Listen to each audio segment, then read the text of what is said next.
અંકલેશ્વર નગરપાલિકાના કરાર આધારિત 36 સફાઈ કામદારોને આજરોજ કાયમી ધોરણે નિમણૂક પત્ર આપવામાં આવ્યા।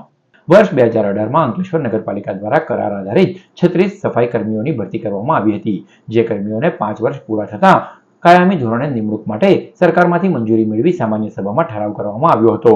જે 36 સફાઈ કર્મચારીઓને આજરોજ નગરપાલિકાના સભાખંડ ખાતે પાલિકા પ્રમુખ લલિતાબેન રાજપુરોહિત, ઉપપ્રમુખ ભાવેશ કાયસ અને કારોબારી ચેરમેન નિલેશ પટેલની ઉપસ્થિતિમાં તમામ કામદારોને 7મા પગારના ધોરણે સ્કેલ ઉપર તારીખ 3 ફેબ્રુઆરીથી કાયમી ધોરણે નિમણૂક પત્ર એનાયત કરવામાં આવ્યા। આ નિમણૂક પત્ર એનાયતના કાર્યક્રમમાં નગરસેવકો અને શહેર ભાજપ પ્રમુખ ધર્મેન્દ્ર પુષ્કરણા તેમજ કર્મચારીઓ ઉપસ્થિત રહ્યા હતા।